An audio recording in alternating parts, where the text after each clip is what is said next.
So hello everyone, welcome to my channel rickshaw 17। आप सभी कैसे हैं? उम्मीद करते हैं कि आप सब बढ़िया रहेंगे और मैं भी यहाँ पे बहुत ही मज़े में हूँ।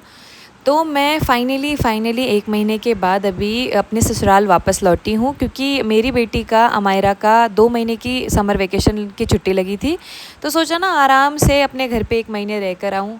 तो 1 महीने की बड़े मौज करके मैं वापस बैक टू पवेलियन समझ लो ससुराल वापस आई हूँ।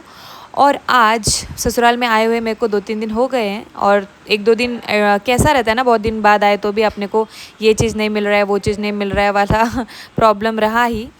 तो फाइनली आज मैंने सोचा कि मैं आज मटर मशरूम बनाऊं और मैं आपको भी दिखाऊं कि मैं मटर मशरूम कैसे बनाती हूँ। तो मैंने कल ही मशरूम ले लिया था, जिसको रात को ही मशरूम मैंने अच्छे से धो के कट करके रात भर फ्रीज़ में रख लिया था, क्योंकि कैसा रहता है सुबह ना मेरे को खाना बना के क्लिनिक निकलने में बहुत घाई पड़ जाती है। इसीलिए मैं जो अगले दिन सुबह का जो लंच जो भी बनाना रहता है उसको एक दिन पहले ही रात को कट करके रख देती हूँ, क्योंकि फिर सुबह उठने के बाद घाई गड़बड़ी ना हो इसीलिए।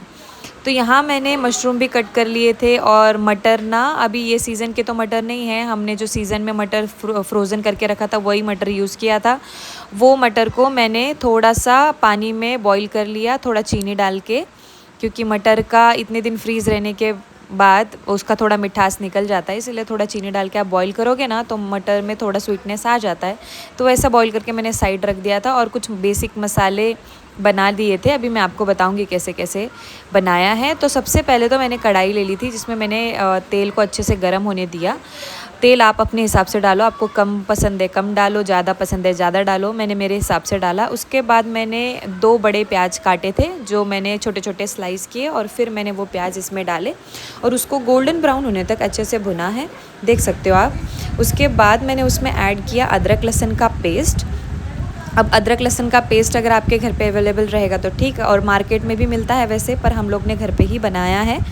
तो वो मैंने डाल दिया था, और अच्छे से उसको प्याज में जैसा गोल्डन ब्राउन प्याज में अच्छे से भुना है अदरक लहसुन का, क्योंकि आप जितना ज़्यादा अदरक लहसुन का पेस्ट को प्याज में भुनोगे उसकी स्मेल कम हो जाएगी। उसके बाद मैंने एक मसाला रेडी किया था, जिसमें मैंने टोमेटो डाला था, थोड़ा सा लहसुन डाला था, एक हरी मिर्ची डाली थी, और थोड़ा धनिया पत्ता की जो अपन काड़ी फेंक देते हैं ना, वो काड़ी भी हम संभाल के रखते हैं कि मसाला वगैरह की प्योरी बनाते टाइम पे वो काड़ी यूज़ किया जाता है। तो वो धो के डाल दिया था, और उसका एक फ़ाइन पेस्ट बना लिया था, और वो हमने मसाला इसमें ऐड ऑन किया थोड़ा प्याज ब्राउन होने के बाद। उसके बाद वो मसाला अभी हम अच्छे से पकने देंगे।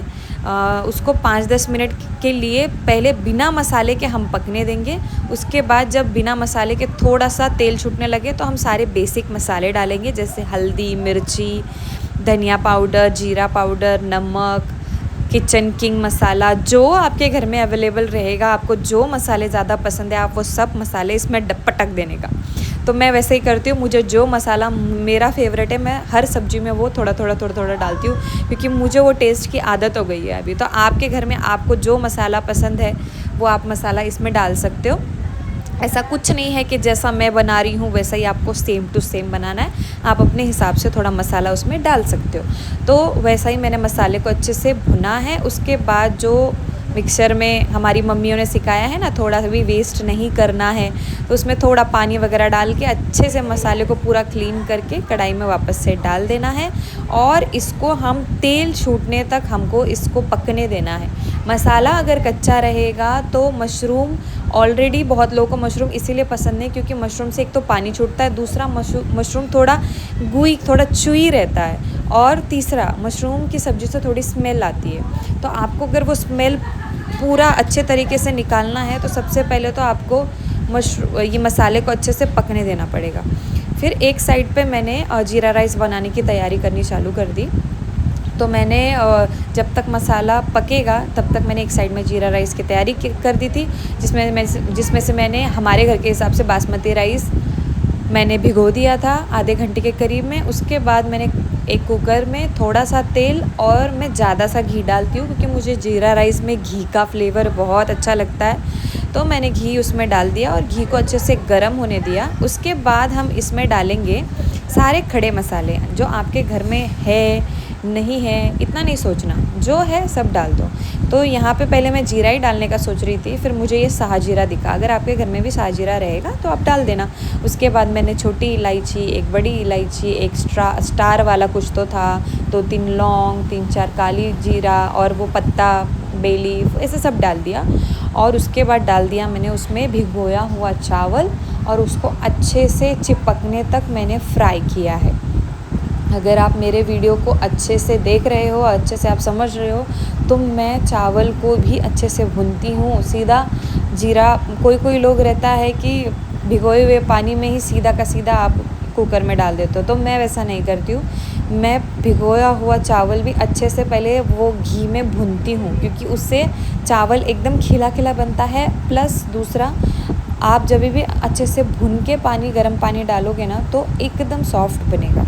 देखो यार, मैं मेरा तरीका बता रही हूँ, पर आपको अगर अच्छा लगा, आपको पटा तो आप करिए, आपको नहीं पटा, अगर आपको ऐसा लगता है कि आपको मुझसे ज़्यादा कुछ अलग पता है, तो प्लीज़ आपका भी मुझे कमेंट सेक्शन में ज़रूर बताइए। तो यहाँ पे मैंने अच्छे से, आप देख ही सकते हो कि अच्छे से भिगोया हुआ चावल को मैंने भून लिया है काफ़ी अच्छे तरीके से।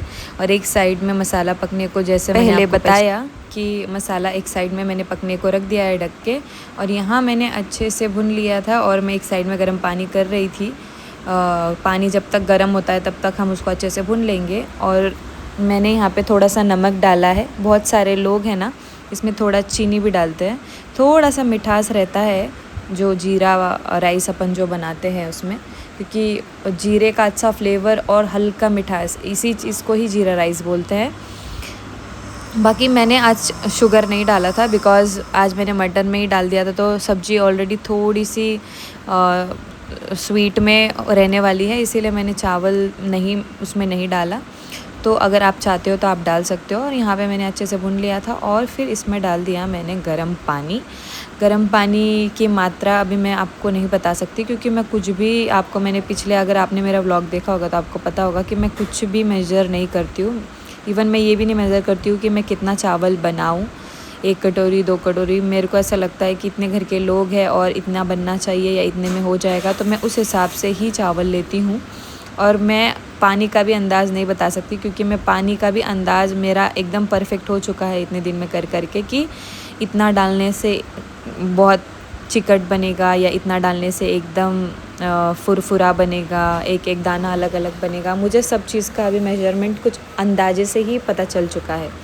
तो यहाँ पे पानी मैंने डाल दिया था, उसके बाद मैंने कुकर ढक के रख दिया। अब इसमें 3 से 4 विसल आने तक हम इसको पकने देंगे, उसके बाद बन के रेडी हो जाएगा जीरा राइस। और फिर यहाँ पे मैंने साइड में देखा कि अच्छे से मसाले में से तेल निकल गया था, मतलब आप समझ सकते हो कि मसाले में से तेल निकल गया, मतलब मसाला अच्छे से भुन गया है।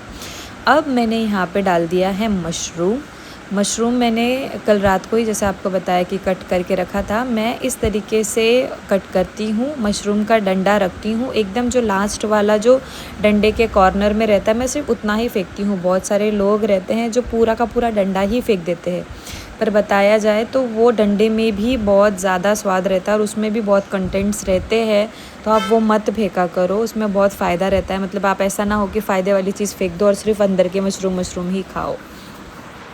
तो मैं तो पूरा लेती हूँ। अगर आप फेंकते होंगे तो एक बार ना डंडे के साथ बना के भी देखो, बिल्कुल भी ऐसा कचर नहीं लगता, अच्छा ही लगता है, सॉफ्ट ही हुआ रहता है। उसके बाद मैंने मशरूम को थोड़ा सा भुना, उसके बाद थोड़ी देर ढक के रखा, फिर मैंने उसमें ऐड किया अपना बॉईल किया हुआ मटर।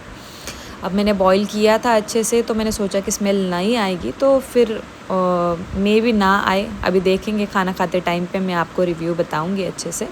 उसके बाद हमने इसमें मटर डाल के उसको भी ढक लिया और ढक के ना काफ़ी देर तक इसको हमने पकने देना है फ़िलहाल, जब तक मशरूम से पानी ना निकले। आपको तो पता होगा जो मशरूम खाता है कि मशरूम से बहुत ज़्यादा पानी निकलता है। मशरूम जो भी बनाता है, सबसे पहले मशरूम का सीधा आप मशरूम बनाते वक्त पानी मत डाल दिया करो, क्योंकि मशरूम से ही इतना पानी निकलता है कि पहले वो पानी को अच्छे से सूखने दिया करो, पानी निकल के उसके बाद आपको उसमें पानी ऐड करना तो पानी ऐड किया करो, वरना मत डाला करो, नहीं तो आपको बिल्कुल भी टेस्ट नहीं लगेगा और मशरूम बिल्कुल भी नहीं पका लगेगा, बिल्कुल सॉफ्ट नहीं लगेगा। शायद वैसे बनाने की वजह से भी बहुत लोगों को बनना आता नहीं है मशरूम की सब्ज़ी बनाना।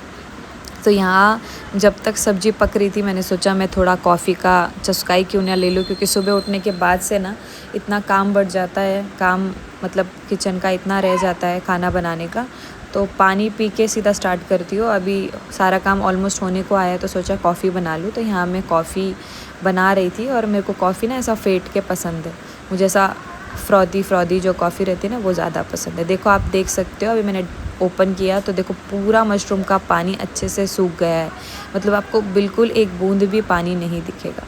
और यहाँ पे मैंने अपने घर के हिसाब से, जैसा उनको ग्रेवी पसंद है उस हिसाब से मैंने यहाँ पे पानी ऐड किया है।